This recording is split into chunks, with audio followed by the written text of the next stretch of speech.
Tinfoil hat. Oh, what the fuck are you guys even talking about? Global controls will have to be imposed, and a world governing body will be created to enforce them. Welcome to Tinfoil Hat. We go deep, homeboy. Aaron, open your mind. Drink from the fountain of knowledge. There's lizard people everywhere. That's some interdimensional shit. Wake up, Aaron. This is only the beginning. Dude, you just blew my mind. Are you ready to get your mind blown? Good morning, Swarm, and welcome to Tinfoil Hat. You know I am. You know I'm here too. I'm here too. Rock! Join me as always, Xavier Guerrero, and on the ones and two, Juicy Johnny, Jay Nice, Johnny Woodard. How are you guys? Good. Guys, we're getting in it. We're going to go real quick. We're very excited to have Etienne de la Boetie2 on the show today. Yeah, I try. You That's know, a tough one, though, dude. That's a tough one, and I'm retarded. Yeah, we asked Johnny right before, and Johnny was like, No, I can't get Etienne got it totally. De la Boetie. Boetie squared. I got that part He's right. ungoogleable. The ungoogleable Yeah, you got man. the squared part. I got the squared I got the de la. Somehow we'll get all of it together. So, guys, we have a great discussion. We have a real frank discussion about how much freedom can you really attain. You know, this is about the Free State Project in New Hampshire. They're doing amazing things. Is it a reality? Can it happen? Can this happen everywhere? I think we're entering a time of spiritual awakening that this is possible. So I believe in abundance. I believe it's possible. So it's going to be a great discussion. We're not gonna bog you down too much with information up front, but just go to samtripoli.com, hit the events. We got coming up August 13th. Oh, I just found out. July 11th. Okay, real quick. I have June 26th. I'm at the Rabbit Hole. Do you remember that show that I did? Oh, with the big titties? Yeah, I I'm at remember that. that. Parking lot thing. Yeah. Yeah. Okay. Yeah. Okay. That was a Yeah. good Broken Sim. Yeah. I'm gonna be on that. The Rabbit Hole. That's 26. You'll see that up on my my website. So that's 26. Where's that? Canoga Park, I believe. It's in Canoga Park, if I'm right. What is going on here? Why is this? It's called the Rabbit Hole. Yeah. Cancel. It's called the Rabbit Hole. There we go, Yeah, Sam. West Hills. Yeah, it's West Hills. There you go. Okay, hold on. Yeah, I'm trying not to bog you guys down. And then here I am, just like taking forever. Roscoe Boulevard, West Hills, California. Yeah. There it is. There we go. You got it. Let me just make sure this. So it's the 26th. We're very excited to do it. I'm very excited about doing it. Yes. It's, where's it at? Okay, of course you can't see where the fuck it's at.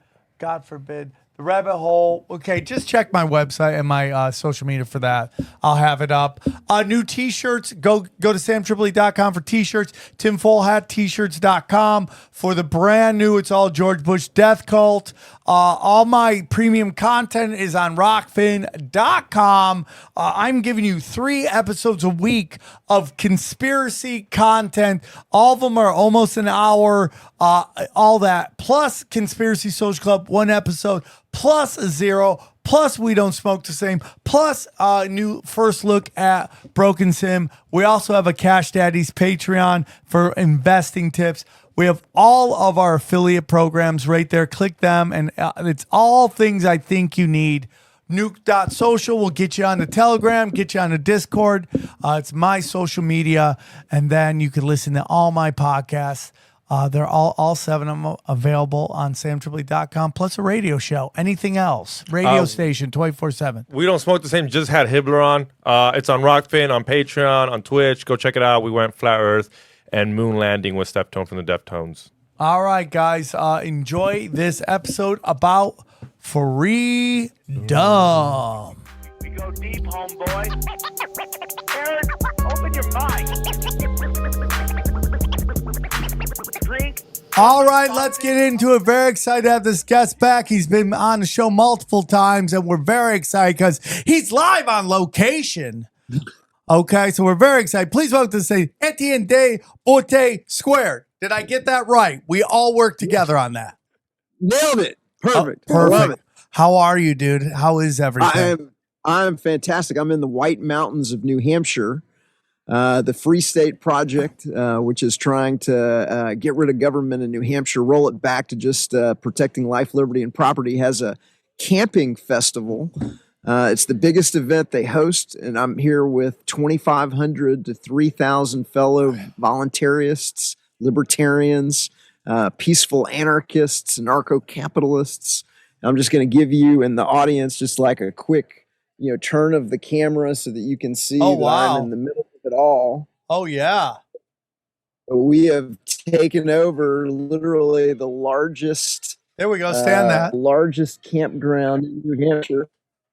Nobody. You just that saw guy Bigfoot right there. His name is. He changed his name officially to Nobody, Respect. so that you can vote for nobody. So you can actually cast your vote in Keene for nobody, because nobody tells the truth. I love because, it. Nobody is looking out for you in government. I respect that, dude. Smart. I respect that. That's nice. Yeah. So That guy right there officially changed his name to Nobody, so you could vote for nobody in an election. I love that. I love that. We just had our last episode last week with Eddie Bravo, and he was getting into, he was like, if voting didn't matter, right? Would they be rigging it the way they are? And then there is something to that. What are your thoughts on that? So I'm a voluntarist, and and just to, like a quick update, I'm the author of this book, Government: The Biggest Scam in History Exposed. Got it on my shelf. Yeah, how intergenerational organized crime runs the government, the media, and academia. And my thesis is that government was never really intended to protect life, liberty, and property. But government is best thought of as a technique to control and rob, tax farm societies. And so I don't really believe in voting to rob your neighbor. And to a degree, voting is violence. If you're advocating government, if you're voting, if you're advocating that your politician gets to rob everybody and put these policies into place, then you have to suffer the bad karma that comes along with that. Now, that's not to say you can't vote defensively where it makes sense. And so, the point about rigging elections is that in a lot of states, they're voting on unauditable black box touchscreen voting machines where there's no way to verify that, your vote is counted. And in a lot of states, they have these mail-in ballots where, anybody can just show up at the vote counting center, with a couple of forklift full of ballots and swing the election. And there's no way to really verify that at the precinct level the way they used to in the old days of voting. In the old days of voting, you would cast your ballot at the precinct, and then at the end of the day, they would dump all the ballots out on a table and count them in front of everybody in the, all the poll watchers in the precinct. And then everybody would come up and they'd agree that that's a total. And then that's how you knew your vote was counted. Well, they've thrown that out the window with these black box unauditable voting machines and with these mail-in ballots. And so in a lot of cases, it doesn't make any sense to vote in an obviously rigged game. But I'm right here in the soon-to-be free state of New Hampshire, where libertarians and voluntarists are moving to the state to roll back government. And one of the reasons they chose government is they're still voting at the local level, and they tend to run a fairly good election. So if you're voting for somebody that's just looking out for life, liberty, and property, and isn't going to vote you to redistribute your income or put in their pet project, that's kind of okay where it makes sense. So I'm not against defensive voting. But I am against, trying to redistribute income or voting to have your favorite politician put in their favorite policies. Yeah, it is super interesting about what is voting. Is it real? Do they already, again, I've been talking about this. I do something on Rockfin, which is, a deep conspiracy rewind, I call it. And we went over the 1992 presidential debate between Bush, Clinton, and Perot, and just, dude, I mean, like the lying that was going on between Bush and Clinton. And when you look at it from a pro wrestling point of view, like they're working together, they're teaming up with each other, and we're blatantly being lied to. So it's like, I love, get into how you plan on taking over the state. What is the exact game plan? So just to give everybody a little background on the Free State Project. So the Free State Project came along in 2002 when a political science student named Jason Sorens wrote a little essay where he, essentially noted that, there's a lot of libertarians out there, but we're all scattered in 50 different states and we're the minority and we're not getting, much traction when you're the minority.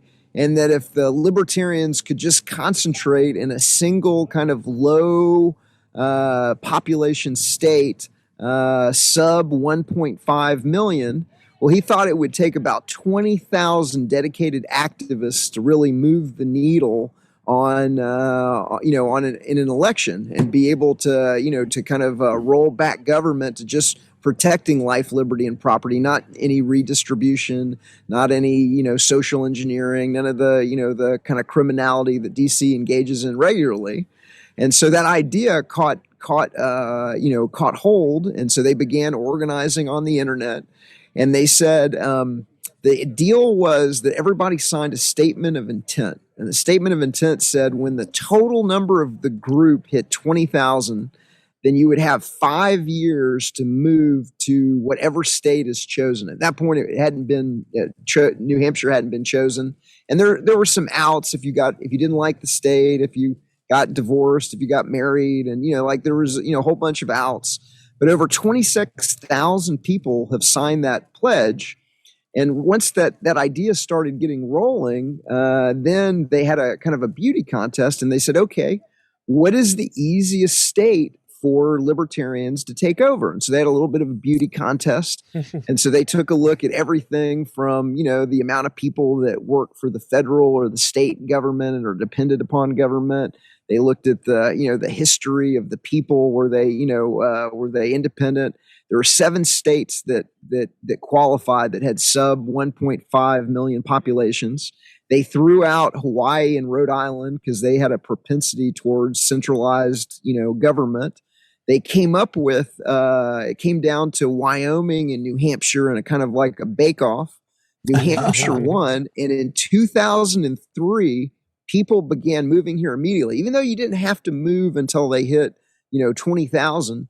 Once they picked the state, they were called early movers, and they just started coming to the state. So they've been on the ground since 2003. There's somewhere between 7,000 and 10,000 plus that are in the state. There's about 7,000 people that have signed a list and said, I've moved, or I support I already live here and I support the liberty goals of the Free State Project. And they're kind of on a list, but there may be as many as 3,000 plus that just don't want to be on a list when you've got an organized crime government. Yeah. And so I mean, that's the reality of the government that we've got, is that people don't want to be known as people that love freedom and love liberty, and which is, shows you how corrupt and criminal everything is.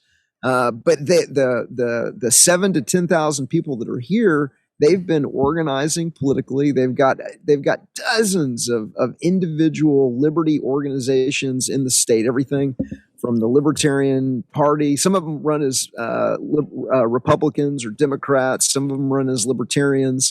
Some of them run as Democrats in a kind of reverse Fabianism, where they don't tell anybody they're a Free State Project member, and then they get in as a Democrat or a Republican.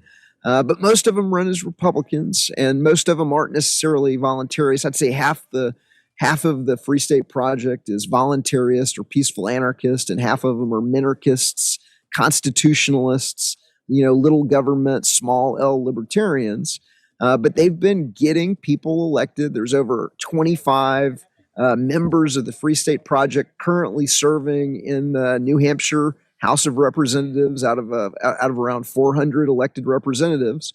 But there's another 100 that vote as a kind of pro-liberty bloc. So if the issue is, more freedom or less freedom, there's over 100 legislators, some of them Republicans, some of them Democrats, that are voting, pro-liberty.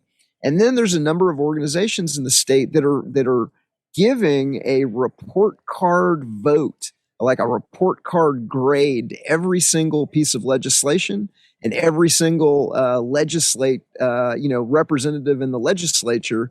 Are you a pro-liberty legislator? Do you get an A for more freedom and more liberty, or do you get an F, or are you a constitutional threat, which is even lower than an F? And they've, that's one of the many, kind of libertarian groups that are active in the state and having an impact. And they've been rolling back laws. They've been getting libertarians elected.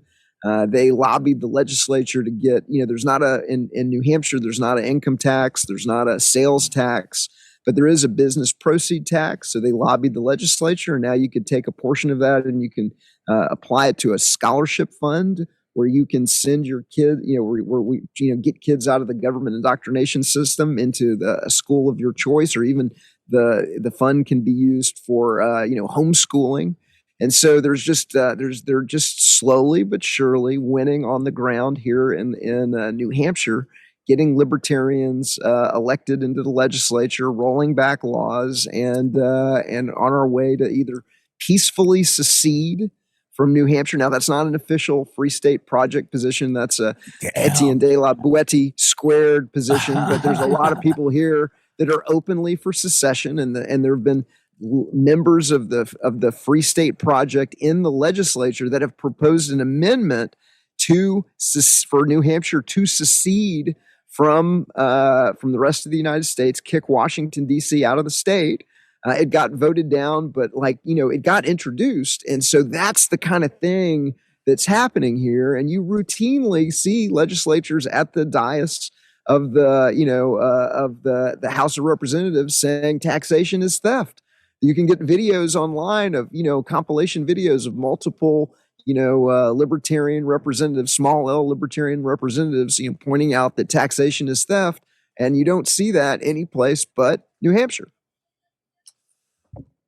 It's interesting, dude. Would you ever go to New Hampshire? Was that ever a thought, Sam? It wasn't a thought, but it's now thought. It's now very interesting. I remember after Ron Paul really got screwed, that this was big. This was a big idea that we were all just going to go up to New Hampshire. And dude, it's a beautiful. Have you ever been up that way? No, I'd like to. Beautiful, dude. It's beautiful. I mean, there are. Would you move to New Hampshire, Johnny? If this actually got over the line, yeah, maybe. Certainly. I mean, it looks beautiful. Look, I mean, this website, Free State Project, is telling you how to rent, how to make the move. Yeah, that's tough. There's an active jobs board where they'll find you a job. There's a housing board where they'll find you housing. There's Porcupine realtors that help people make the move. They've got a moving coordinator that answers any kind of questions you have about moving to the state. They have this event that I'm at right now. There's going to be 2,500 to 3,000, people here, and at least 100, to probably 100 to 150 are people that are, coming up here to evaluate New Hampshire, take a look at it. Every single year, I run into people that are, checking out the state and seeing what's going on. And so more and more people are moving, and more people land here in New Hampshire every single week. Every single week. They had over 1,000 people moved in 2020. They had 1,000 plus people moved in 2021. And then those people that are moving, it takes 2 years for them to be able to run for office. So there's going to be 2,000, new people that are starting to, qualify to run for office here. This year. So it's that early wave is now hitting that 2 year mark. And so it's slowly and surely, we're slowly and surely rolling back government.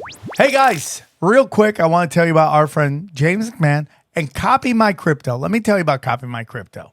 Listen, everybody, we've seen so many people making ridiculous money in crypto, but did you know it's easy for you to do the same? The Copy My Crypto membership site shows you the coins that YouTuber James McMahon personally holds and allows you to copy him, okay? It's like having a big brother who knows what he's doing. You don't need to know anything about crypto or how to invest. You simply do what he does. So let me tell you about James. He runs Crypto with James YouTube channel, which despite heavy censorship has over 26,000 subscribers. Since 2020, he's told his viewers to buy 26 crypto coins. Had you put in $100 into each one, it went on to be worth $120,000. Of the 26 coins, his top pick of the year, a coin called Phantom, went up 692 times from when he said. That one call retired a number of people, including guys in their 20s and 30s.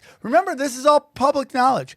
You can go to YouTube and verify for yourself. So if you'd like to join the 2,800 members who copy James, then stop what you're doing right now and head over to copymycrypto.com/TFH. That's copymycrypto.com/TFH. That's TFH. You'll not only find proof of everything I've said, but my listeners gain full access for just $1. Once again, that's copymycrypto.com/TFH. The recession is here, guys. You can suffer like everyone else or choose to thrive. James is a real deal. Go visit his site now. So That's a nice little event right there.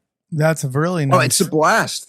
Super cool. Amazing cool. So what is the locals' view of this whole thing? Like this reminds me of that one doc on Netflix where like the Hindu cult moves in and then they start bringing it. And obviously, I love what you're doing. But, show, right? Yeah. But like, what do the local New Hampshireers feel about this whole thing? So the Republicans tend to love us, and the Democrats tend to hate us.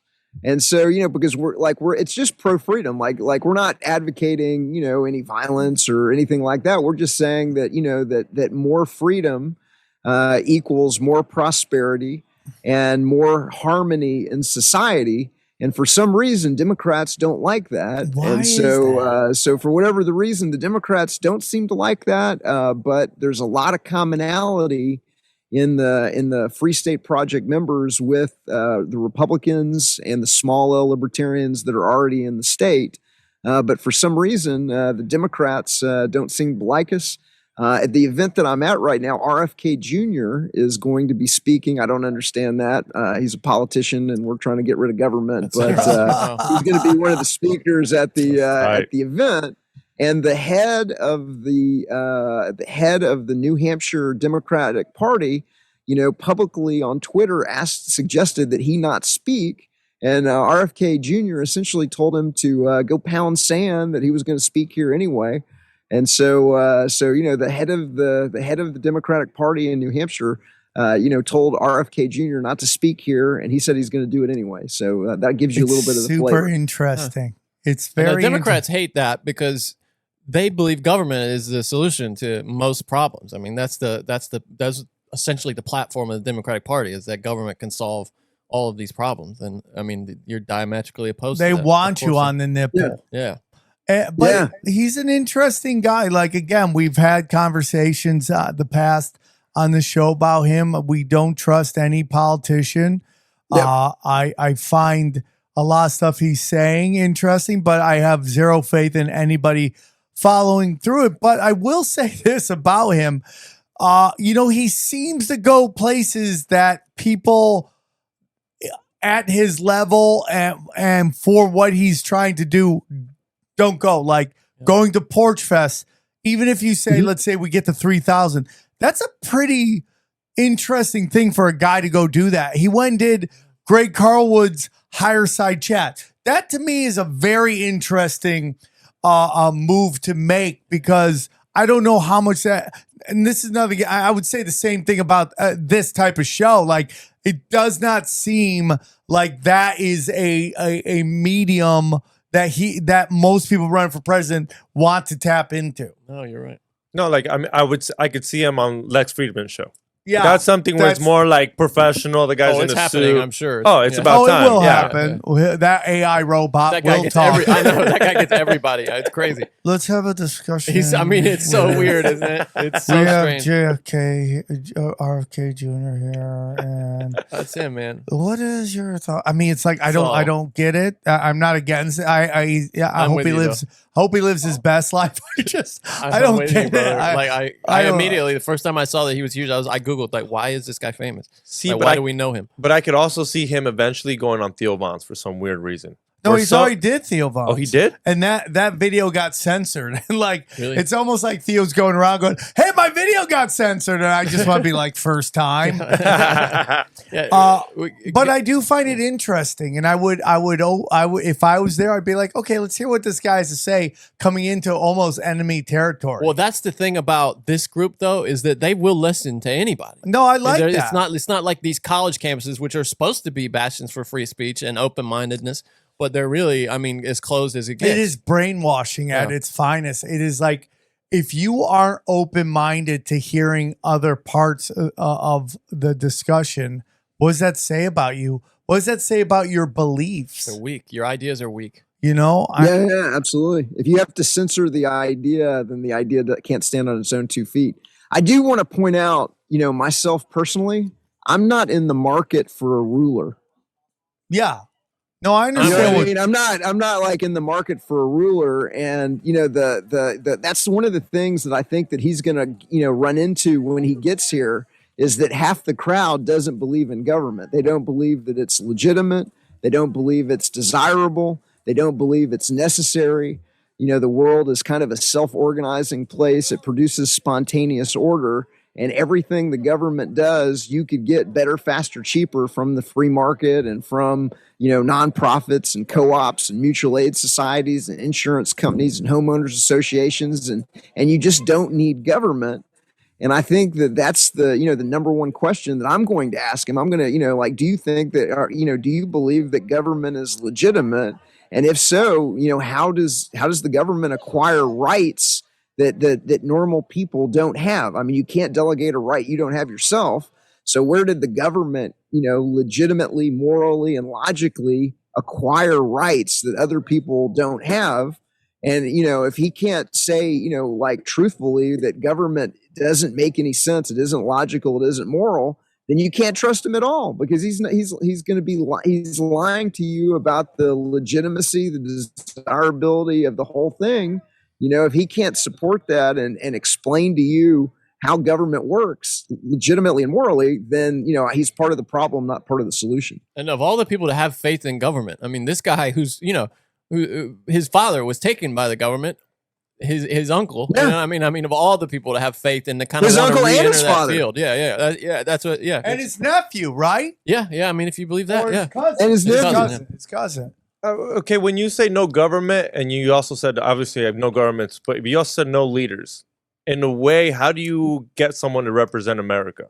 I understand no government, but you do need a leader, right? I would say like someone to be like, Well, all America, right, go that's the talk to the president of Mexico, go talk to the president of Cuba, because they have their people that are leaders. Who we can't send a group of people. But there's no America if Well, we follow this. what I think is, once people get it that you can't have a legitimate government. There's no way if the four of us were on an island, or three of us were, four of us, I think there's three of you guys in the studio. So if the four of us are on an island, let's say there's five of us on the island, there's no way for for three people to legitimately get the moral and logical right to rob and control and extort money out of the other two.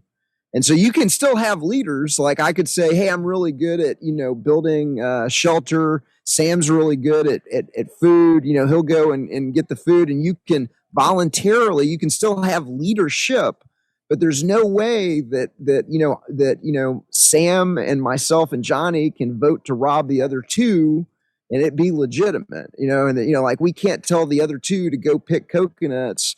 And then they morally and legitimately have to go do all the work while we sit back and be the government. You know what I mean? Yep. And so once people get that, it really sinks into the brain that there can't be a legitimate moral government. It really has been the biggest scam in history. It has been the biggest scam in all of history. It's essentially been used to, to tax farm and rob and control societies on a very, very large scale. And they've been getting away with it because it's the government and the media and academia working together. And they've been teaching the population that government is moral, legitimate, and desirable before they're old enough to really go, hey, wait a minute. Yeah. Is it really like, can you really delegate rights that you don't have yourself to a representative to represent you doing something that you don't have the ability to do yourself?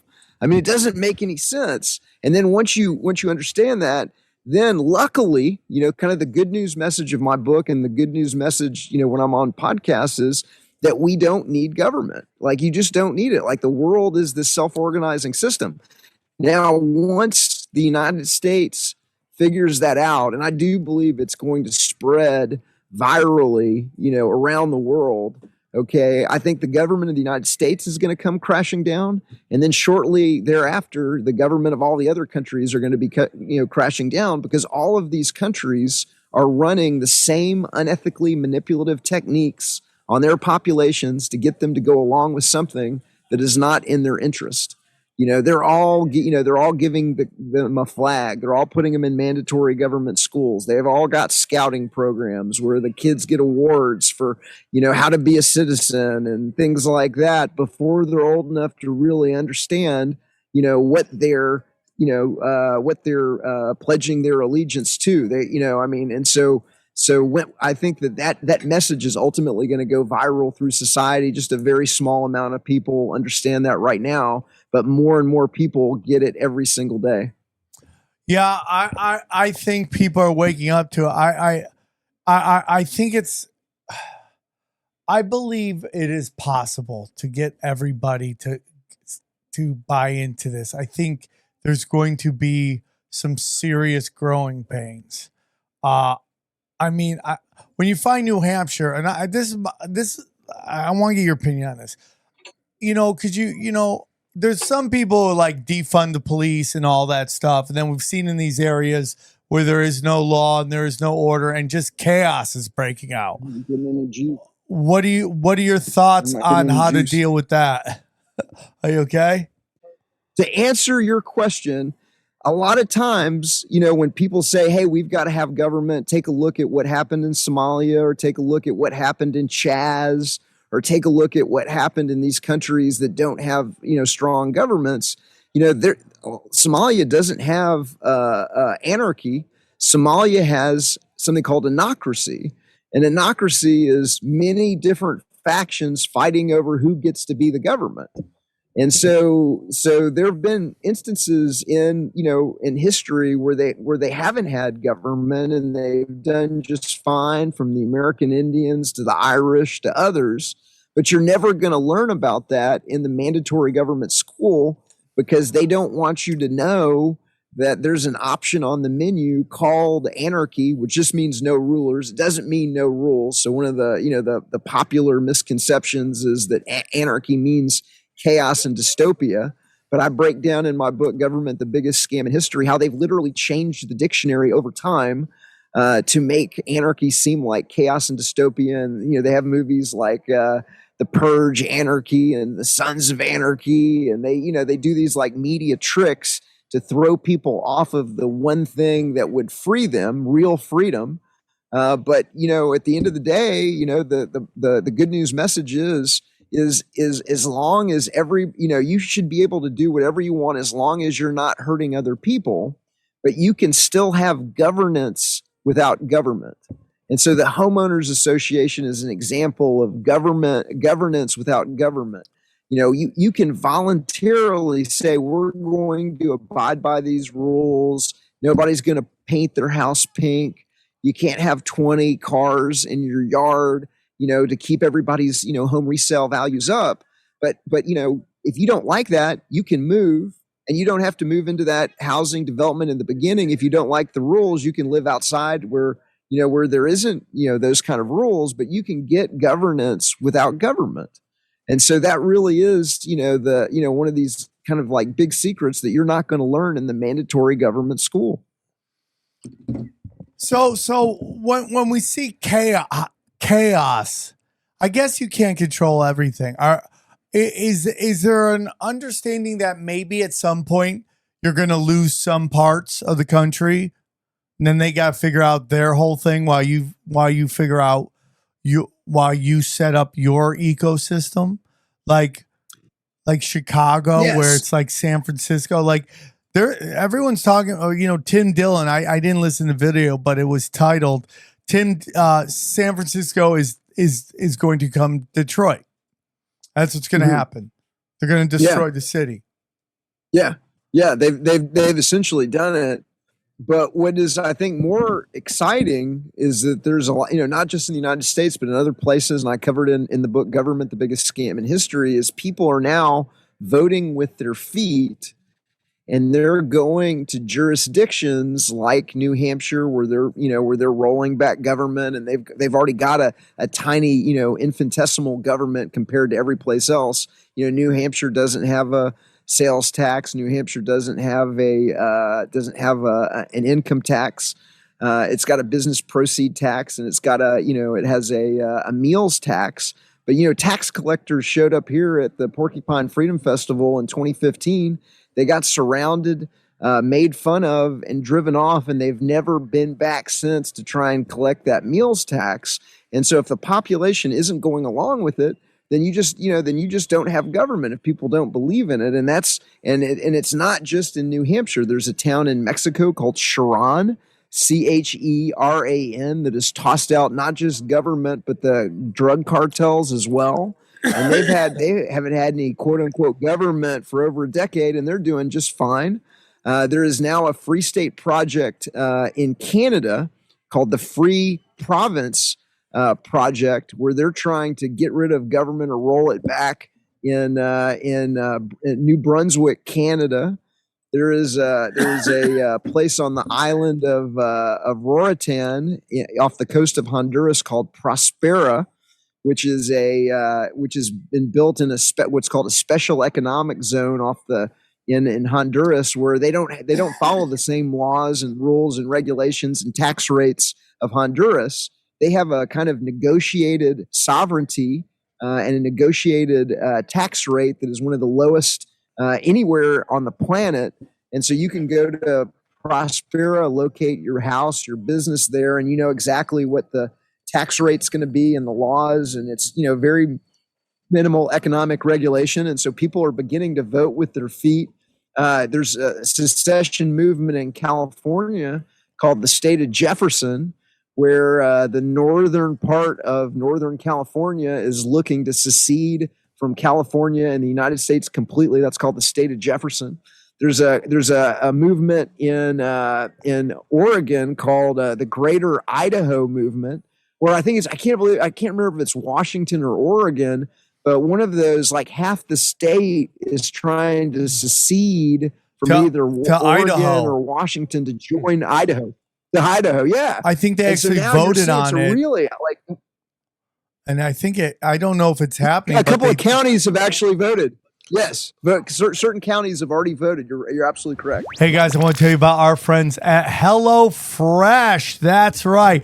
HelloFresh, the #1 meal kit in America. Listen, with HelloFresh, you get farm fresh, pre-portioned ingredients and seasonal recipes delivered right to your doorstep. Skip trips to the grocery store and count on HelloFresh to make home cooking easy, fun, and affordable. That's why it's America's #1 meal kit. So here's what I want you to do, okay? This summer, HelloFresh is here to take the work out of eating well, reaching your goals with delicious, calorie smart and protein smart lunch and dinner options, plus new vegan recipes too. Bang, right?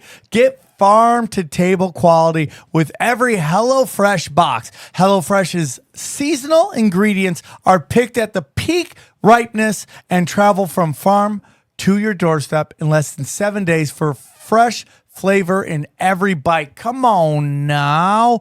HelloFresh Market has new snacks, meals, and more to add to your weekly order, like their fun s'mores bundle for the kids. No matter your lifestyle, you'll always find delicious recipes on the HelloFresh menu, like pescatarian. and veggie. You can even swap proteins and sides to make a recipe just how you like it. So here's what we need you to do. Go to HelloFresh.com/tinfoil16 and use the code tinfoil16 for 16 free meals plus free shipping. That's right. Go to HelloFresh.com/tinfoil16 and use the code tinfoil16 for 16 free meals plus free shipping. Come on now, get it.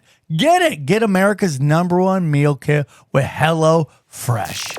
So, like, let's say it does happen. Let's say they secede or whatever. Like, I mean, I know this might sound dumb, but like, how long till we fix a pothole? Like, who do you hit up for that? I know that's like. Well, I don't know if you know this, but Domino's Pizza was going around and fixing all the potholes. If Domino's Pizza shitty pizza can go around and fix potholes for us. Well, and the answer to me to that question actually is not.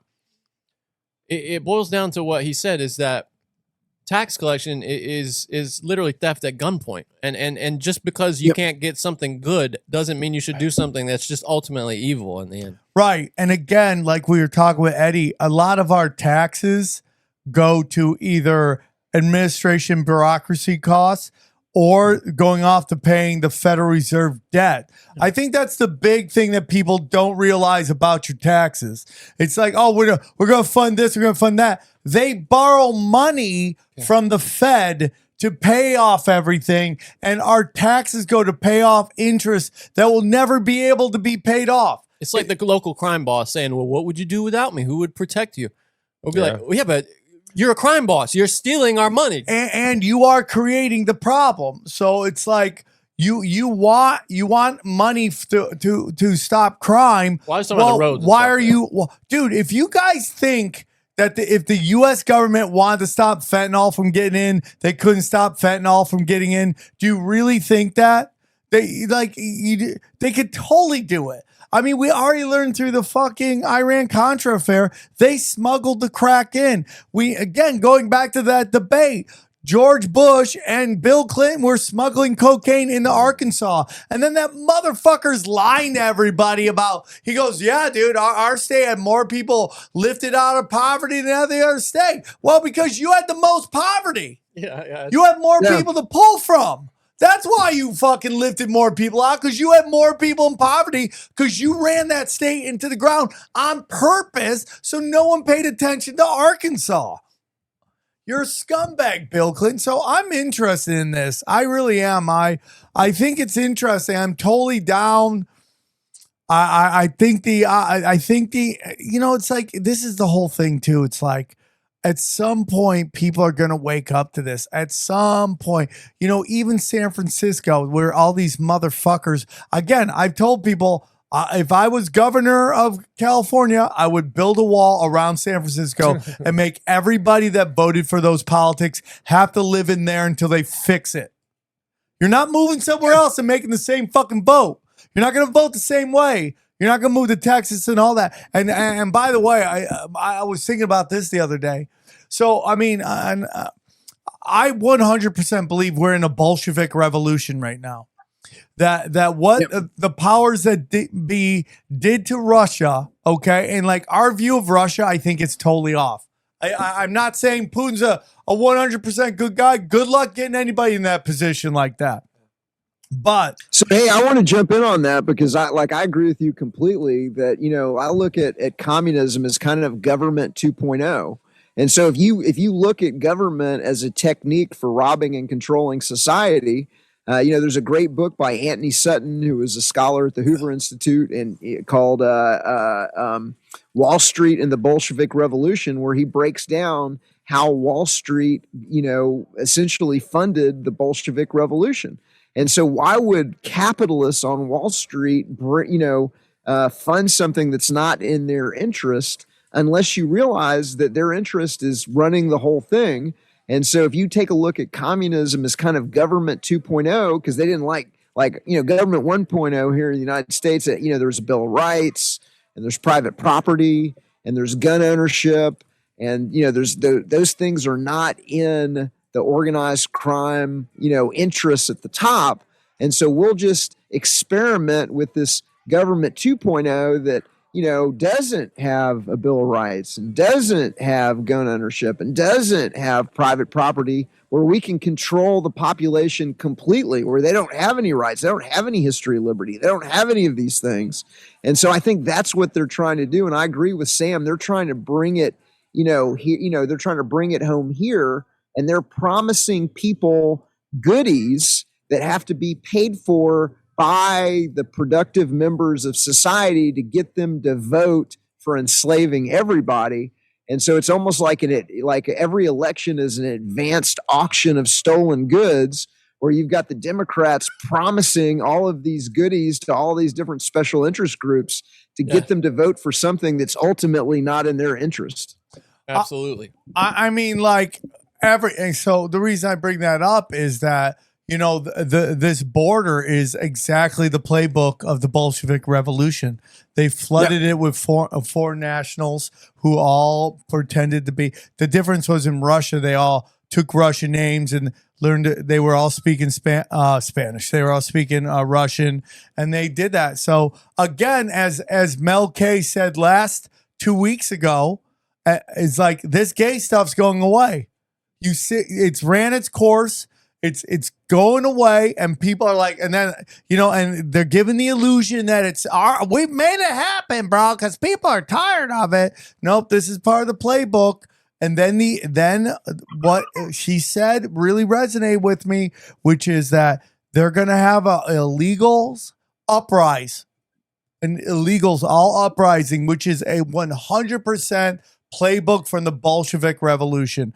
That is what they did. Nationals come in. So they're gonna the ones that got in are gonna uprise?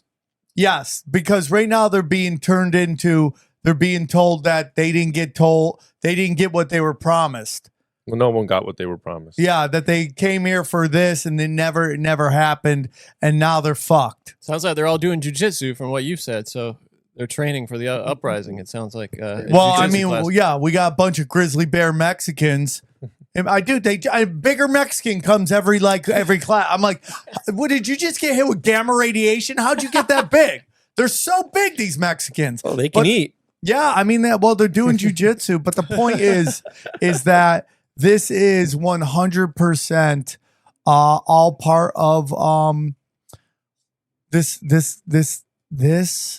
psyop that they're running on us, because they can't send an army into America. You can't do it.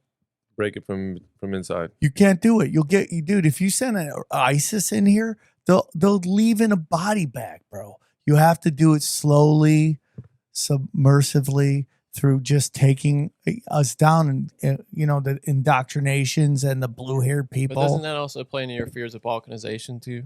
That is something I want to talk to you guys about balkanization.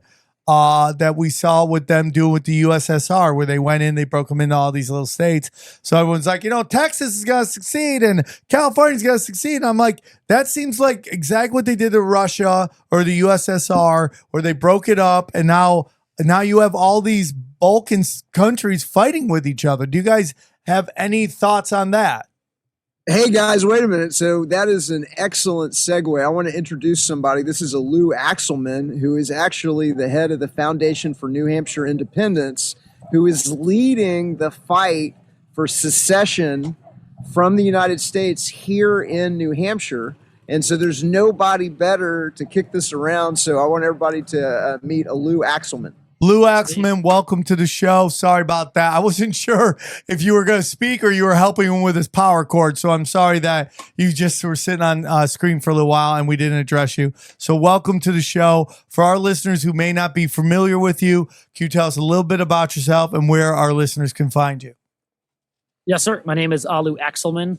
I can be found at aluaxelman.com, and it's ALUAXELMAN, and libertyblock.com, block, BLOCK. And I've been writing at Liberty Block and doing the podcast since I was on AM radio in 2017. So our podcast is still going now to this day, and they're recording one today right now. And I've written articles and 9 books now, mostly about independence and liberty and government accountability and criminal justice, due process, and all that. And I'm the chairman of the board of the Foundation for New Hampshire Independence. It's a nonprofit that supports educating people about the benefits of independence for New Hampshire, peaceful separation. And the New Hampshire independence movement is thriving. And in a lot of ways, it's the most far along. I know California and Texas and some other states have great movements. And we do speak with the people of California and the TNM as well from Texas.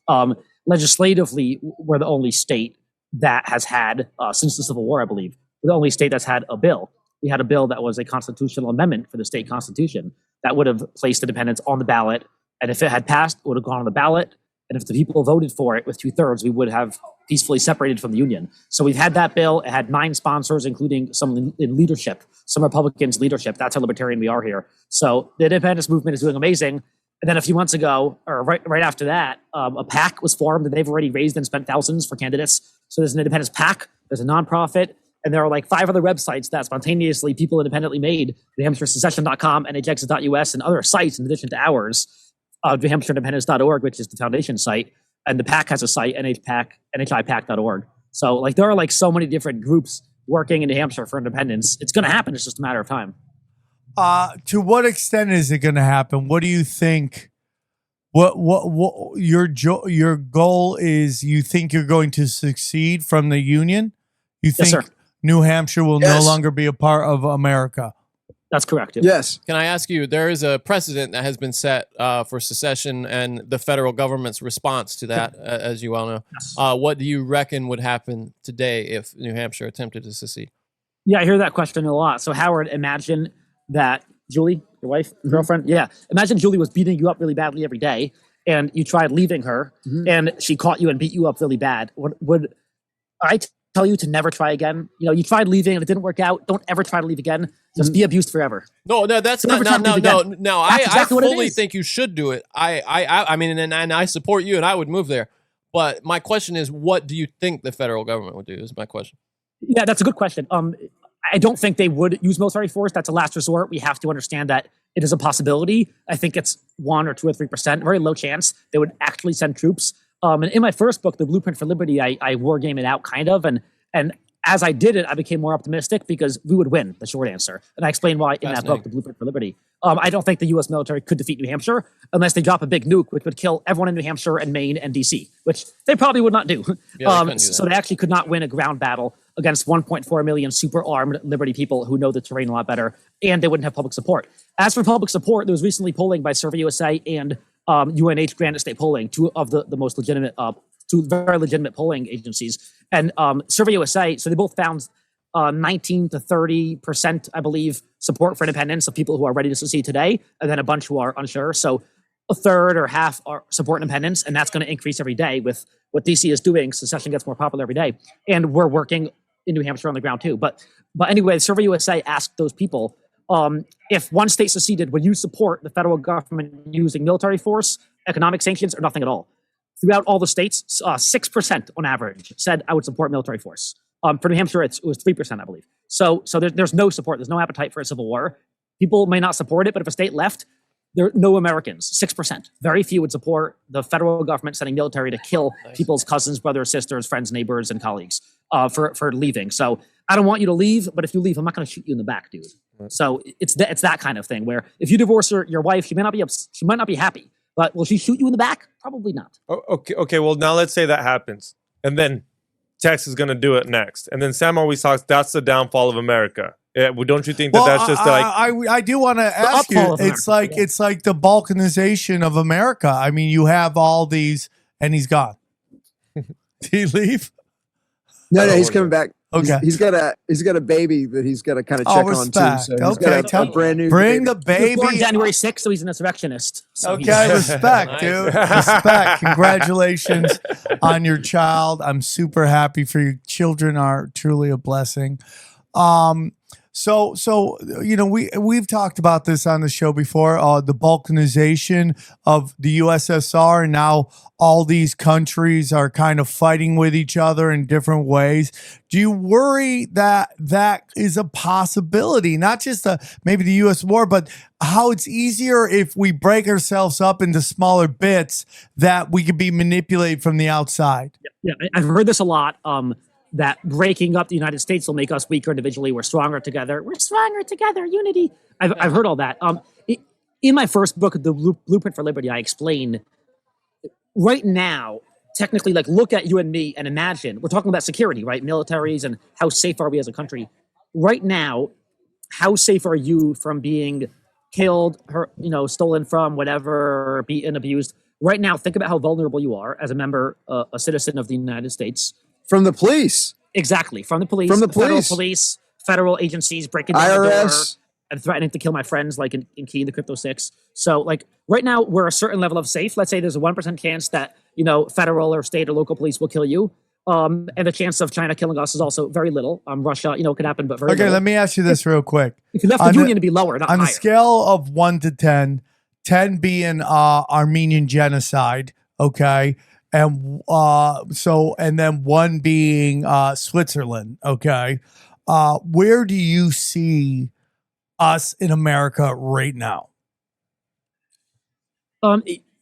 It's hard to say. I think that the experts on the levels of genocide, like the 10 levels, we're on like level 6, actually. It's like where they're demonizing one of the groups and controlling the media. But what I'm talking about is violence, and I'm not arguing with you. I think that it's like right now, man, and I'm not arguing with you on this. I just want to kind of put everything in a real perspective about what we have here and what we're losing. I just want to say that, there's this whole thing about, I don't know if you guys seen on the internet, on Instagram, and I think social media is a trauma deliverance system.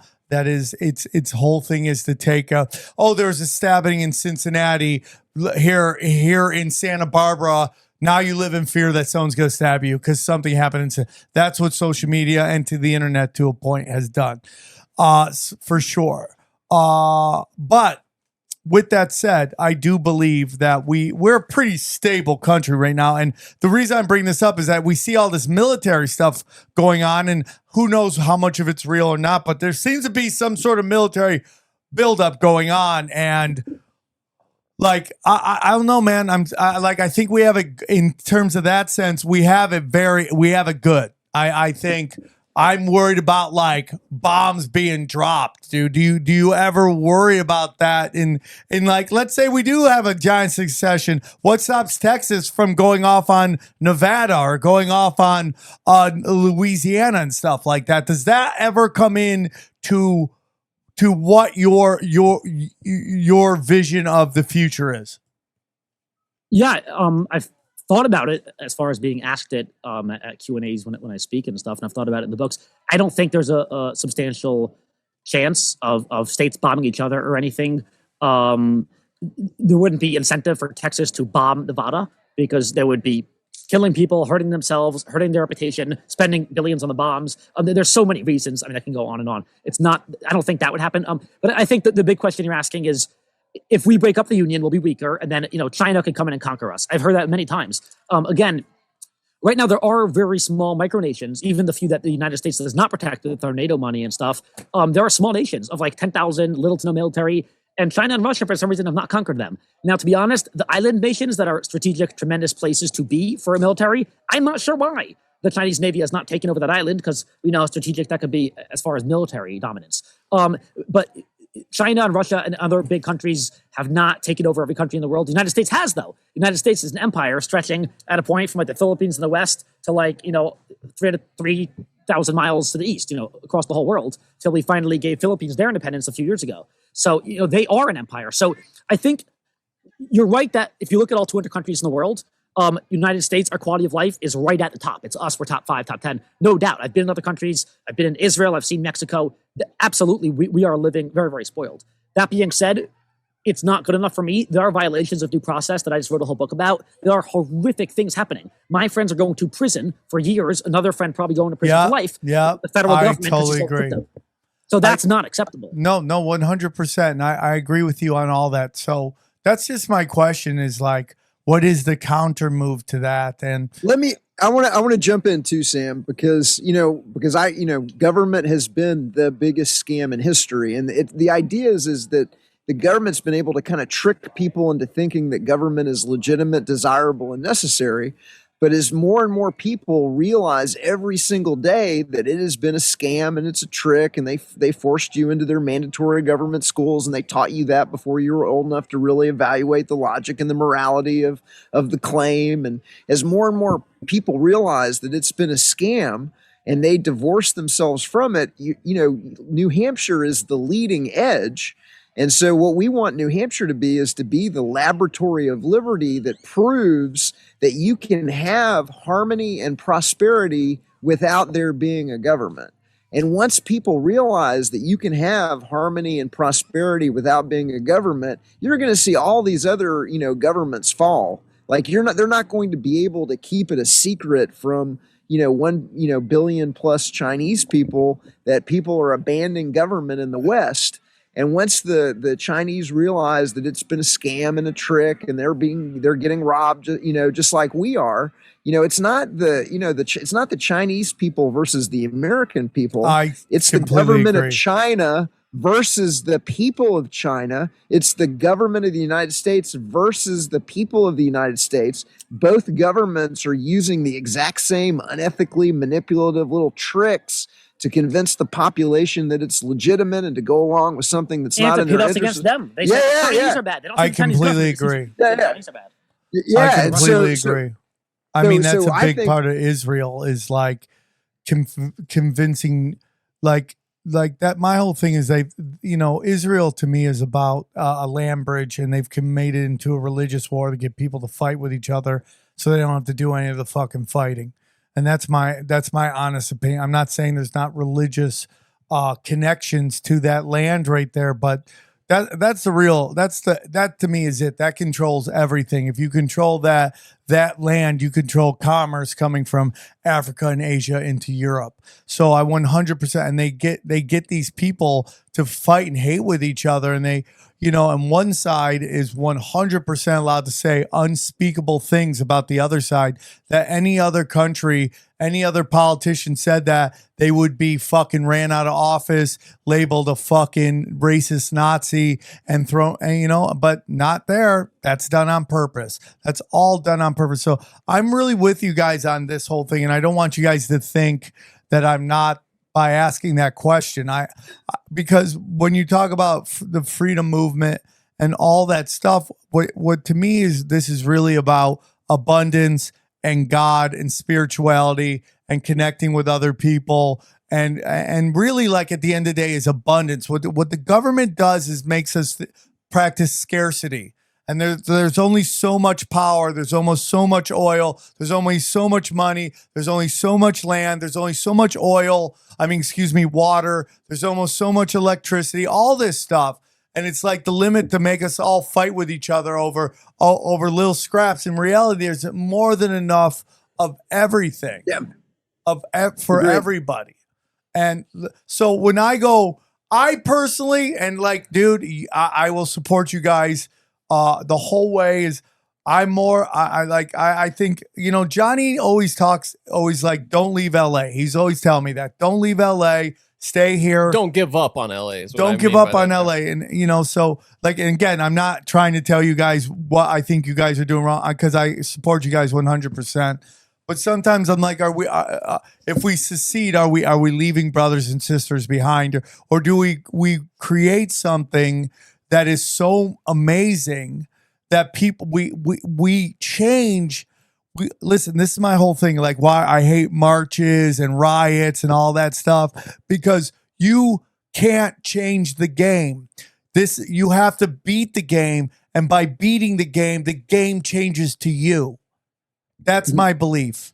You do not change. So if we create New Hampshire and we show, hey man, we've done this here, where we have created this insanely amazing thing where everybody gets fed, everyone's got work, everybody's taking care of each other. You could do that too. That we make change by showing other people how to beat the game. But I don't think, okay, like let's say New Hampshire it happened in New Hampshire, then it happened in Texas, then Nebraska, and they're like, oh, dude, maybe LA's next. I don't think it could ever happen in LA. I disagree. Like, I think the homeless situation, I just don't, where would you start? Like New Hampshire seems like, okay, we start where the lake's at, couple people here, you get the ball rolling. In LA, where would you start? Like I would be like, dude, there's just Well, you start even though where the you government are. sucks shit too. You start at home. You start where you your are. You neighborhood. start at home. You start in your school boards. You start. That's really what it is. Okay. Yeah. Sorry. Go ahead. If I could speak to the Of course. Go for it. the idea of not leaving brothers behind. Again, I left New York. I was in New York City for 10 years. I have a lot of people who still to this day, my friends in the Libertarian Party there, say, we're going to save New York. At some point, you've got to give up. The captain on the Titanic, I know, well, he went down with it, but those who left the Titanic, they weren't saying, maybe we can fix it. We can stabilize the ship, patch the hole. Again, at some point, you could jump over. Are you a pussy? I don't care. I don't think so, but call me a pussy. Big whoop. I don't care. I left New Hampshire, and I'm happier. My son's being raised in the freest place in the world. I'm happier. Left New York. You Yeah. had to say left New York. I left New York City. Yeah. I live in New Hampshire, and we have no federal income tax, no gun laws. I can carry where I want. New York City had none of this. They were killing us with the cameras and the taxes and the gun laws and the tyranny. I agree with what you you're can saying. leave and don't feel bad. Well, my whole thing is okay. I personally, and again, I don't want you guys to think I don't support what you guys are saying because I do want to support it. I think you change people by example, and I think what you guys are doing is pretty fucking amazing. And I think we could be an example to people. And you know, it's like I have this comedy right now where I'm getting very politically incorrect, and there's even people in the conspiracy community and the truther community that might listen to my act and be like, dude, that's a little fucked up. Okay. You know, I say the words that nobody wants you to say and all that stuff. Not all of them, but I say most of them. And the reason I'm saying that and doing that is because I want people to see that the walls don't bleed when you get real honest. And you say what you want to say, and you take their game, which is forcing diversity down our throat at gunpoint, and then you have a real talk about diversity, and then watch them run around and yell racism. Well, you've been telling me forever that about I have to recognize diversity. Now I'm telling you all the funny shit that these diverse people do. You can't have it both ways. But the reason I'm going on this little rant right now is that I am showing people constantly that you're not going to get canceled. Your career isn't coming to an end. You just have to stand there and show them that you're not fucking afraid. And the reason I'm saying this when I'm talking to you guys is that I 100% believe that you guys can create something pretty amazing that's going to wake a lot of people up and get them to start to do it as well. I'm not going to lie to you guys. I get very nervous about secession. I get very nervous about that it will lead to balkanization. And I don't want to be disrespectful, but I think the government that flew planes into buildings has no problems with shelling the fuck out of America, and what they did to Waco, what they did to OKC and all that stuff. So that's my whole thing. And like, I'm very... Wait, when you say shelling, you mean actually going to war with New Hampshire? Is that Yeah. what you're saying? Yeah. I'm not so sure. Those other things you mentioned were all done under false flags, under the banner of But they domestic were terrorism. done. Right, but to fight what happens in New Hampshire, it would have to be a ground war. I mean, they'd have to be boots on the ground in New Hampshire. And I don't think they're willing to do that. I really don't. You don't think what they Yeah, I don't think a lot of the military would be willing to do that. Yeah, And, I'm with you on that. I'm with you on that.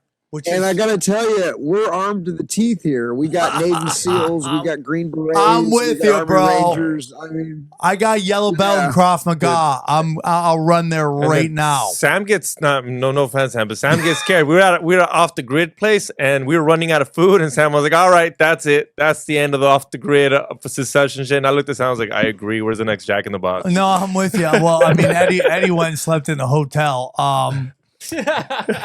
But no, I mean, I want you guys to know that I am 100% behind what you're saying.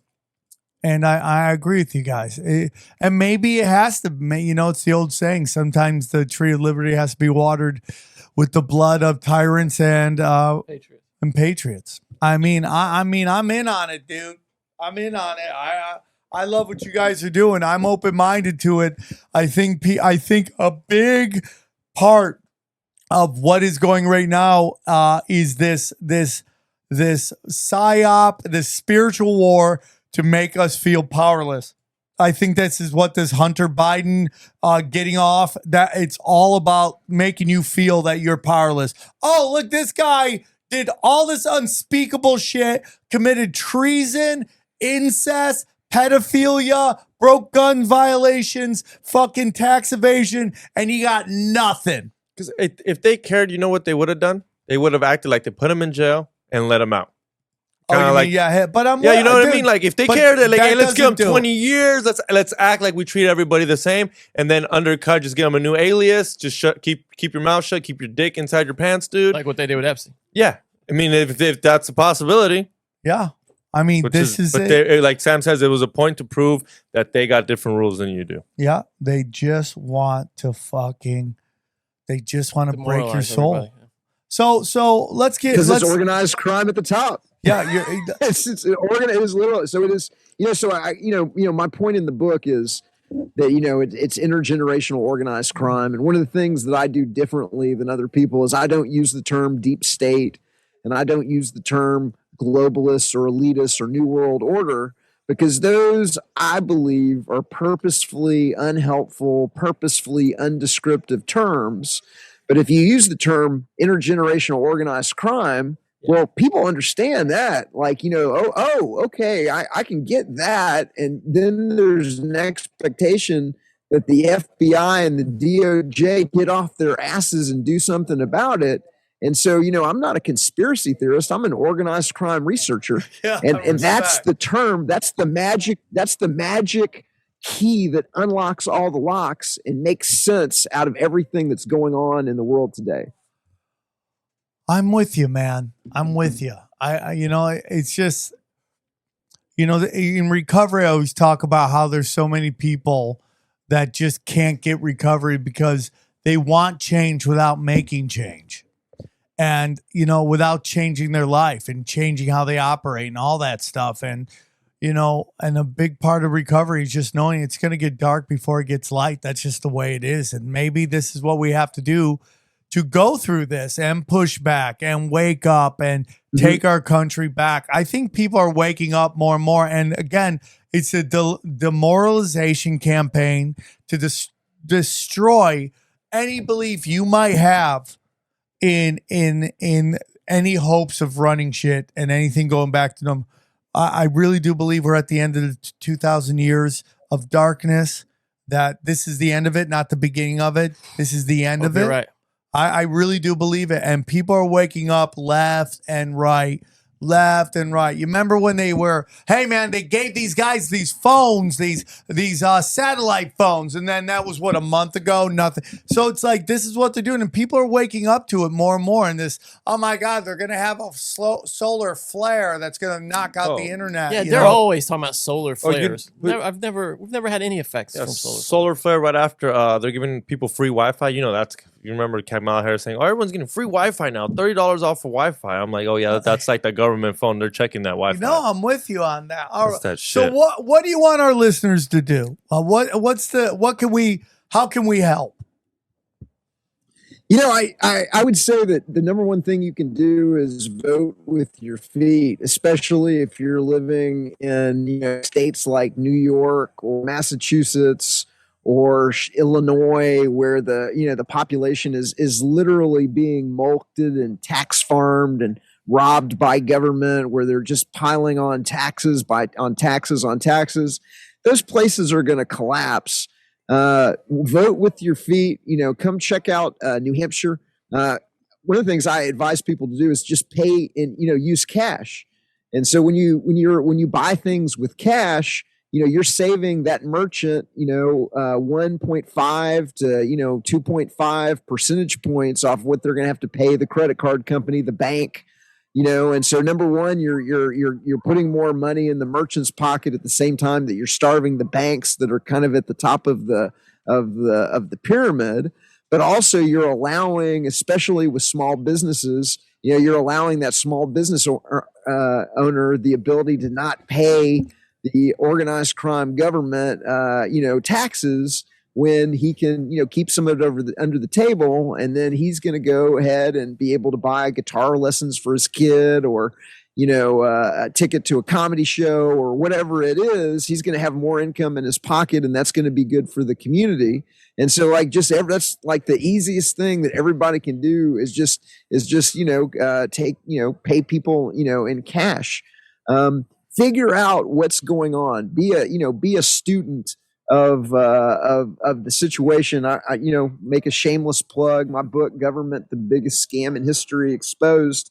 It was written to wake up your friends, family, and colleagues, and did it. Show them the realization of the book. You've got to understand what's going on before you can figure out how to get yourself out of it. And so become a scholar of like what's going on. Don't shop at the chain stores. Go to the farmer's market. The food is better, and you're going to be supporting your local community instead of the Walmart. Buy local when you can. Get yourself into a food co-op or a food community supported agriculture. Fluoride, to get the fluoride out of your water. Eat clean. These are all just kind of like little things, but that's the magic of the marketplace is you can vote. The government lets you pretend to elect them every couple of years, whereas you can kind of vote with your dollars every single day. And when you're voting with your dollars, like cancel Netflix, cancel Amazon Prime, and take that money that you were spending with them and apply it to the developing, the authentic voices of the developing alternative media. Don't give it to Paramount. Don't give it to Walt Disney. Don't give it to Time Warner or HBO or these companies that are lying to you and propagandizing you. You can vote with your money every single day. And so these are just some of the kind of easy things that people can do to, every single day to make themselves a little bit more freer. Throw sand in the gears every time you can. When I pay with cash, I always say, hey, I'm going to give you cash so you don't have to share it with the lying, thieving, stealing government. And that just, I call that just like a little bit of sand in the gears. And then that strikes up a conversation. Yeah, man, the government, man, I'm getting robbed. Now they're going to hire 87,000 new IRS agents. And so now you've got a conversation with somebody about, the important topics, the things that are really, really important. So just throw sand into the gear every single day. Take your kid out of the government indoctrination center, homeschool them. Get them an apprenticeship, get them into an education model where they're focused on self-directed learning, something that they want to learn, and an apprenticeship that's going to have real value versus wasting their time in the government school system. I could go on and on, but I think you get the idea. And I love it. It's just these little bitty changes. It. Two more questions, and I'll let you go because I know we're having some power issues, but. So the next question is, have you ever heard of these gold backs? Do you have any thoughts on those? Because I've been taking some, right? I've been taking them. Because so at the conference that we're at, I got one right here. Okay. Yeah. The majority of the books that I've sold at the conference so far today, people have paid me in gold backs. I literally have a box full of money over there full of flexible, spendable gold.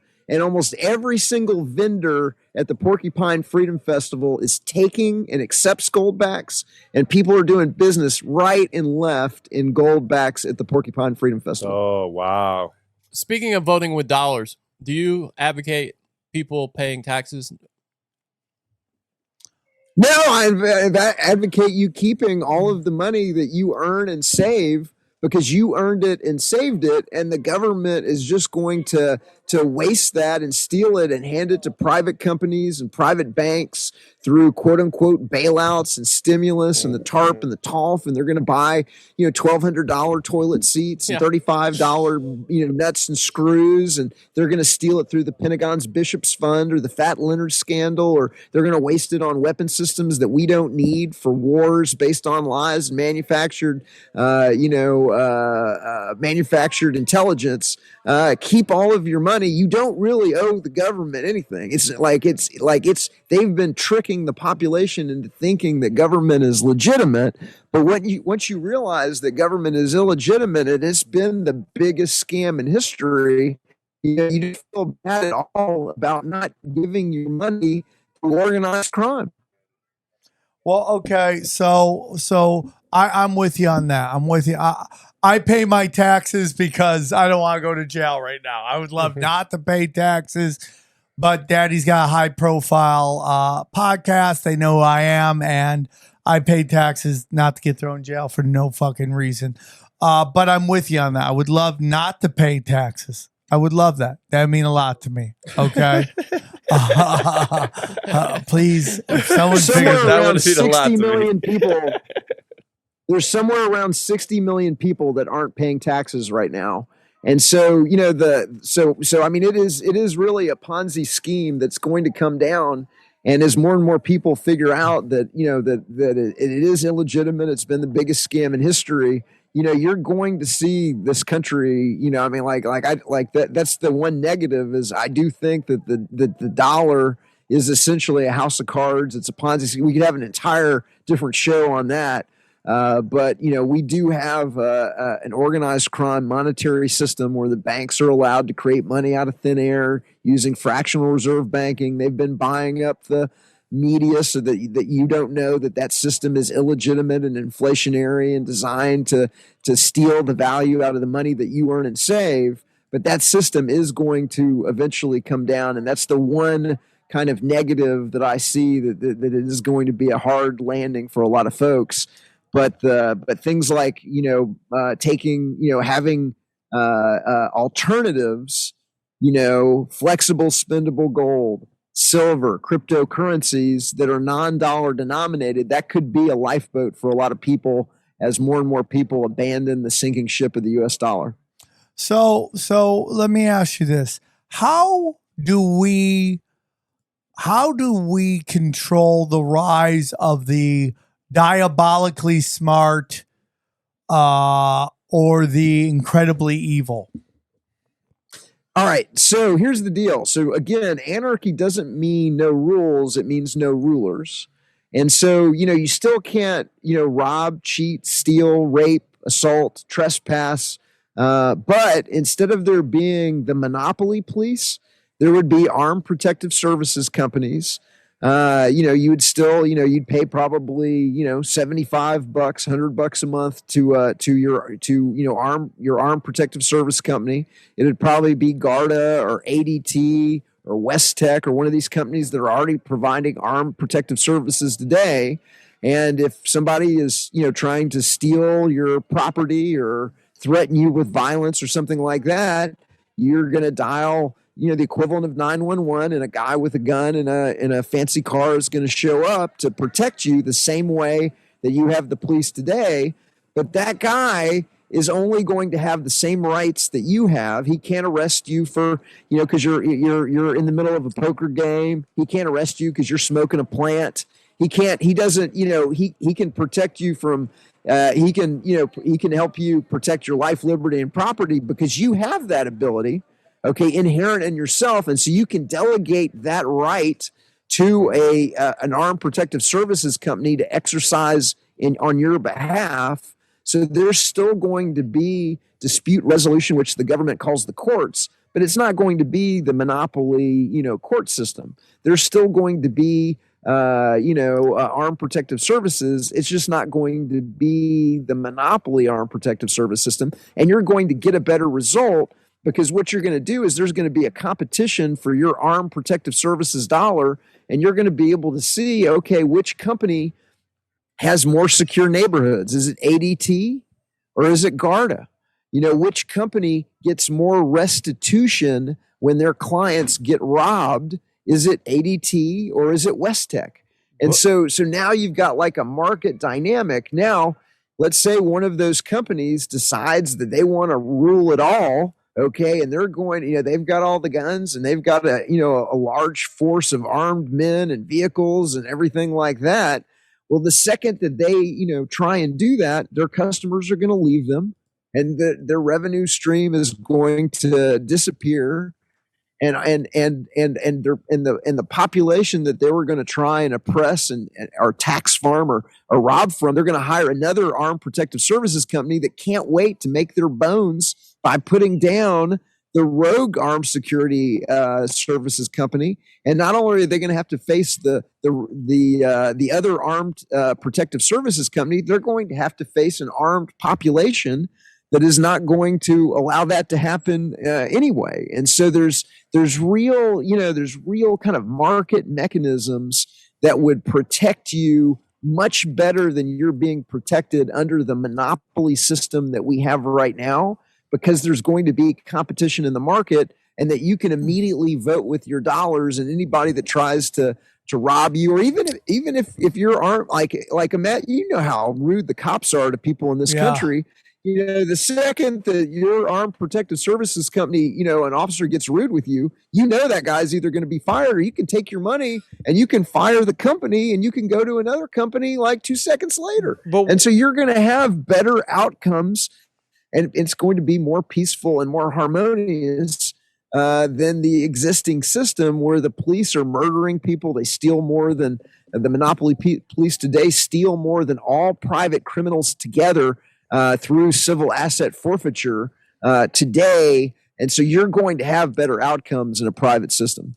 Let's say me and Sam are at a bar. I get mad at him. He gets mad at me, whatever. We're getting an altercation. I call my armed services. He calls his armed services. That doesn't seem like that's going to help each other out, because they have to protect me and they have to protect him. They're going to be on my side. They're going to be on his side. Well, no. I mean, so they're going to make sure that a fight doesn't occur. Yeah, that's 100%. The more complicated thing is let's say you catch Sam stealing your TV, and he gets it into his house before you're able to stop him. And you call your armed protective services company and you say, hey, this is the guy that stole my TV. And he calls his armed protective services company and says, hey, this guy's threatening me. He's crazy. I didn't steal any TVs. Right. Well, those armed protective services companies are going to have, an arbiter. They're already going to, be planned for this kind of solution. And they're going to say, hey, Sam, here's the deal. We've got to investigate this. Can we go into your house and take a look and see if you've got this guy's TV? And if you go along with it and let them conduct an investigation, and if you prove that you don't have the TV, that's one thing. But if you're not willing to go along with that, they may step aside. They say, hey, look, you're not complying with the rules of our service. We need to, verify this. So we're going to step aside and we're going to let this armed services company come into your house and take back this guy's TV. And so there's ways that all of these things can be worked out, and you're still going to get a better outcome with less violence, less extortion, at a fraction of the cost of the monopoly system, where a lot of these police chiefs and sheriffs, they're paying themselves $350,000 plus a year, because it's coming out of the public's budget and the public doesn't have any say on it. Well, I think it's interesting. I'm really excited about what you guys are doing. I'm interested to see where you guys go. You have my full support for whatever that means and whatever that's worth. Excuse me.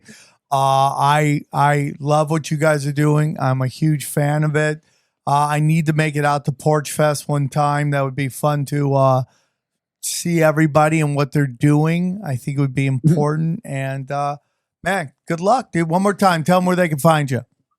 So, hey, if you want to find out about the Free State Project, I've got an article on the Free State Project at our Substack at artofliberty.substack.com. Just go to artofliberty.substack.com and scroll through until you find the article on the Free State Project. You can get the book Government, the Biggest Scam in History, How Intergenerational Organized Crime Runs the Government, the Media, and Academia at government-scam.com. And my nonprofit foundation, we're a startup public policy organization. You can find out about us at artofliberty.org. Those are the 3 best places to find out about us. You can find out about Alu Axelman at libertyblock.com or Alu, A-L-U, Axelman.com.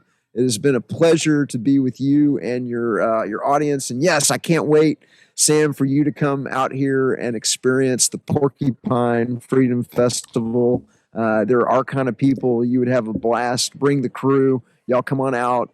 Broadcast live from this next week. It's hard to explain how cool it is. Yeah. Next year, it's hard to explain how cool it is. You've just got to see it for yourself. It's amazing. All right. Well, we're very excited. Guys, we'd love to do it. We'll get out there. We're going to try to make it out there. We need to do more remotes. Guys, thanks for listening. Hope you enjoyed this conversation. Check out all the links below. Again, we got some dates coming up. Go to samtripoli.com. We have some highlights from some of the other podcasts that I do and people on the show do. We have Broken Sim, Cash Daddies, Conspiracy Social Club. Who knows? Maybe we'll even have We Don't Smoke the Same if XG doesn't go to jail. So check that out. Check out our affiliates at samtripoli.com. You'll hear a little bit about that right now. And yeah, anything else, guys? All right. Get your tickets, Sam Tripoli, for my shows at samtripoli.com. Enjoy these highlights. Here's a clip from the latest Broken Sim. So this is one thing I've also wanted to talk to you about. Yeah. This guy, Dr. Peter Hotez, oh my God, has dude. got to be the dumbest person on the planet. Johnny, because this I've gets never into seen what somebody who's supposedly smart lean into stupid so hard in my life. This is what I'm telling you, Johnny. Is like there's a difference between intelligent and smart. This guy might be intelligent. Might be. Yeah, maybe. But he's an idiot. The internet is running a train on his ass. Like it's a conga line of fucking and he just keeps dick. tweeting.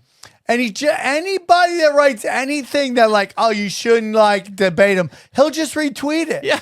Look, Roger Stone tweeted, this Hotez guy is so full of shit. God bless you, Roger Stone. That's hilarious. So this is a thing that I took issue with. People tweet about his net worth being $35 million. Did you see this? Yeah. So right here. And then he goes, it's fake news from some phony conspiracy site. Not even a tiny fraction of that. I'm an academic with 4 adults. It all went for their college education. Oh, so he's admitting it. Right. That's what I'm saying. He says it all went for their college education. My special needs daughter, which, okay, trombone lessons, hockey practice, ballet lessons, and a few weddings. Is he telling us that he spent $35 million or even a fraction of that on trombone lessons and hockey practice? Dude, this is the greatest example. They shouldn't call it the Streisand effect anymore. It should be called the Hotez effect. Yeah. Because he literally brought this all on to. Do you know what you know what, Johnny? This is so nuts. Do you know what this is the exact repeat of? What? And it's so crazy that involves Rogan. The Carlos Mencia thing. That they all bring this shit on themselves because they had to speak up and now the world is run. Dude, Carlos Mencia, this is the exact same thing that happened to Carlos Mencia. And it makes no sense. Which is that the guy couldn't his ego was so big. They had to go on stage and poke the bear and he lost everything. And now you have the same guy doing the exact same thing. If he had never ever said, JFK, you're full of shit. RFK Jr. Yeah, if you don't know, Rogan had RFK Jr. on, and then after this guy made some comments about RFK Jr. being full of shit, and then Rogan said, hey, why don't you guys come on the show and talk about it? That's all that happened. So this guy, and then he just keeps retweeting. Go through his feed. It's crazy. Yeah, it's crazy. Anybody. Anybody who says he's doing the right thing by And not by going the way, on there. do you know who one of the people that he retweeted was Vice, which started the whole argument with RFK Jr. because Vice did some bullshit story and RFK pushed back. Well, and the thing that is interesting is a lot of the arguments are that by going on there, he would be giving RFK Jr. a platform. That doesn't make any sense. He's the one that would be getting the platform Hotez by going on Rogan. It makes no sense. So then the argument is this: that why would you argue with a conspiracy theorist? Do you understand? Like, that's this blanket way of not having to deal with the consequences of your fucking actions. And if the conspiracy theorist is already on Rogan's show saying everything unchallenged, wouldn't you want to go on there if your ideas are good enough? Wouldn't you want to go on there and challenge the ideas? 100%. Here's his feed, by the way. It's just crazy. It's just He's retweeting everybody who has anything to say positive about him. Who has anything to say. Like, look at a classy tweet by a renowned expert scientist. It makes no sense. Doctor, you are in my family's prayers. Yeah, it just makes no sense. This argument makes no sense. Dr. Hotez, I admire you. Thank you for working despite terrible provocation for the greater good. He started it. I like this style, Peter Hotez. Diffusing wicked posts with clever retorts is brilliant. And it's just like, you don't, the bots come out, dude. The bots come out. It's all bots. They're all in the same grammar, the same kind of length. It's so stupid. My daughter and her husband live in Montrose with their sweet dog. Living close to town is a perk and a blessing for them. My family appreciate your science-based guidance and contributions. What are you talking? What's that? It's clearly is AI, such dude. a bot. It's AI, dude. Oh it's AI. my God. I also live in Montrose, and I'm proud to be in the most accepting area of Houston. Love to my gay, trans, and non-binary brothers and sisters. Dude. What? It's so clearly bots, dude. The pandemic has brought a lot of surprises. One of them is that the best investigative journalism I know is done in the scientific journal Science. Congratulations to John Cohen for being the first. Okay, that's just some science bullshit. Oh my God, it's just so dumb. It's so weird. It's so... When you're being targeted by bigots, idiots, and fascists, and just all-around bad people, you're doing something right. So, Doc, you are a national treasure. For Johnny, so, you know so I many put reasons. 10 grand on it, right? On what? On the 2 mil. I put 10 grand on it. On what? I don't know what you're talking about. When everybody was upping money to get the pot up. To get him to go on there? Yeah. Oh, really? I threw 10 grand on it. I hope he does it. He's not going to do it. The Turkish van and Buddy say, get lost. Oh, it's his dogs there. Some guy tweeting his dog this morning. Today, I cynically joked to a colleague, the only one who has yet to weigh in was Roger Stone, and then there's Roger Stone. This Hotez guy is full of shit. That's kind of funny. Yeah, it's just, it's so, listen to what they're saying. This is what the left does. And the right does this as well, you know, that they dismiss you based on characteristics. This threat of violence is on you, Elon Musk, because you bullied Dr. Peter Hotez and lied about his work when you could have lifted us all up instead. Now we all know how small you are and pity you, no matter how much money you have. I really like the guy from Freakonomics. Do you know that guy, that British dude that's been going around? Yeah. And here's a quick sneak peek of Conspiracy Social Club. Enjoy. We're going to turn our sights to the Trump indictment. I'm going to make a very quick little summary for you guys. Sam, I want you to sit with your hands on your knees. Hi, welcome to Fun with Stupid. Yes, and both of you can get bonbons after this if you come up to me with your mouth open. I'll let you suck on a bonbon, and because I don't have any boo-boos for you to fucking mouth. Okay, but and you're molesting your legs. The Trump indictment. Well, that's how I want you to sit. The Trump indictment is very simple. So Petraeus, John Deutsch, I think Sandy Berger, there are a lot of people who got convicted for this and actually pled guilty. Oh, really? Yeah, but they pled down to a misdemeanor. Oh. Also, when you have Mike Pence and Biden who had the same documents, what they did promptly when the Justice Department said, "Hey, you got classified documents," they went, "Here you go." Oh, really, Brian? Is that what they did? Ignored. Trump ignored for a long time all those requests. He said, "I've declassified them." He ignored them. Merrick Garland says, "Go raid fucking Mar-a-Lago. He's got classified documents." Some of them were so top secret you need a code word. Trump knows that's coming. Trump still keeps about 100 documents for himself. He tells his lawyers he gave them all back. His lawyers retired 2 of them because they signed affidavits and he made them lie. So now Trump has been caught dead to rights with the idea This that he is has so cute. Listen. Oh my God! I'm just giving you facts. No, you're not giving me facts. You're not. Again, you and facts don't talk. But here's the thing: he has been. He basically was holding on to 100. They go, you now, sir, have mishandled classified documents, and more importantly, the prosecution rests on what? Not the handling of classified documents. It rests on obstruction of justice.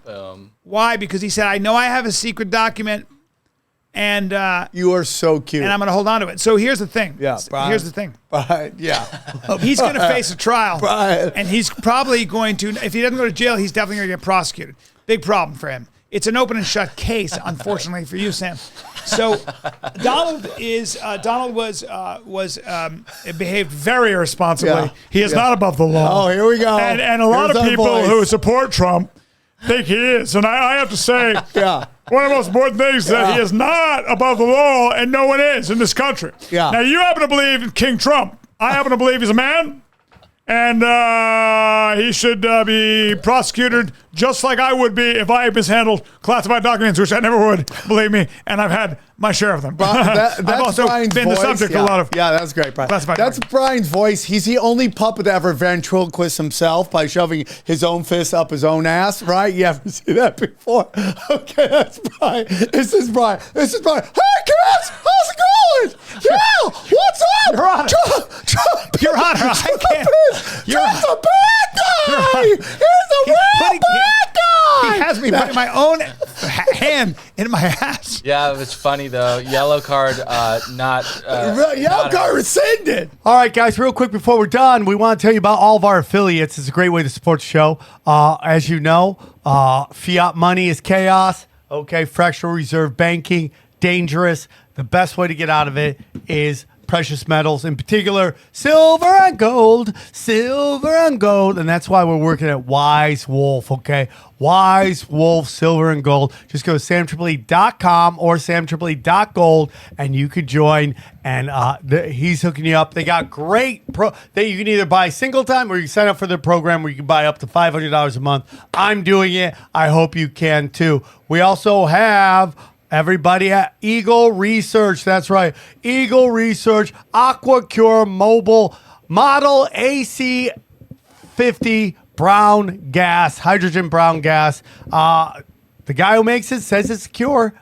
People are using it. Check it out. Just go there, use the promo code tinfoil hat, 3 words, and get a discount. Go back to the main page, Sam Tripoli. You will get you get a discount with the promo code tinfoil. And then our good friends over at Haley Ray CrystalShop.com. Go to the promo code is Swarm15. Get 50% off all your crystals, all your quartz, all you name it. What do we got here? Look at all this stuff. All this stuff, all the best. You can do it right there. It's all part of the best crystal shop on the internet. Jewels, bracelets, clusters, you name it. Oh, look at that. Look at that. Candles, you name it. You got it. Swarm15. Thank you for supporting the show. We love you. And thank you so much for your support. Check out this clip from the latest Cash Daddies. How do you make sure you only do ethical investments, and is that the best use of your money if you want to? Because I'm with you, dude. I mean, I would love to do ethical. I believe in capitalism, but we're in a crony capitalist society where these corporations are making giant profits off the backs of the poor. I don't like that in any way. I don't think there's anything wrong with sharing profits with the people or paying a living wage. I'm totally down with that. But it was worse. It was worse 40, 50 years ago than it is today. I mean, today you have the internet, you have people posting whether it's real, whether it's not.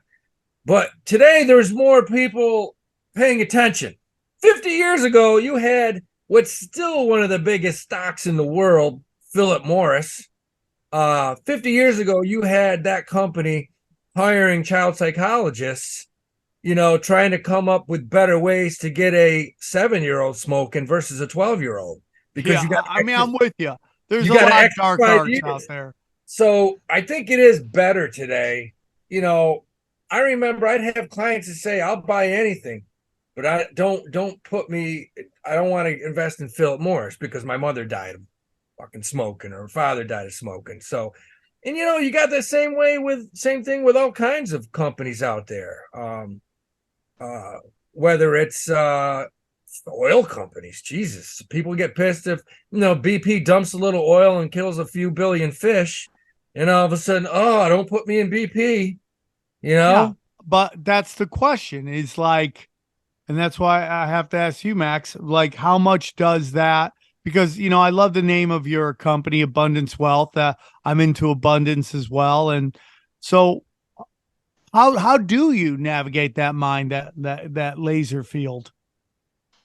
I mean, it's a great question. I just say at some point you have to have faith in things. Like if you keep digging, you're going to find dirt on everything, right? I mean, if you're vegetarian, you're clearing rainforests to raise your tofu. So, yeah. I mean, you live in this world, you make an impact, right? However, if you really care about the environment and global warming, then you'll probably leap off a cliff and take yourself out of the equation and stop reproducing like that. Then you're not impacting the environment and you're not impacting the world, right? I mean, that's like the negative view to the extreme, right? So how do I look at it? I honestly, even if we're skeptical about it, what I say is I say this. So let's take the oil companies. Now, Canada, a lot of countries where you can be called greenwashing, they're pulling investments out of oil and gas, out of their pension funds. So what does that mean when you don't invest in oil companies? Well, as we saw with GameStop, investment is all mindset and psychology, right? It's all what is hot, right? So if people aren't into oil companies, they're pulling money out of oil companies, those stock prices will stagnate. They might pay a nice yield, they'll still make a profit, but where the money's going, it's going in those ESG funds, and they're going to continue to attract more capital. They're going to continue to grow. So even if you're a skeptic saying, hey, I don't believe any of this, you want to follow the trend. We go deep, homeboy.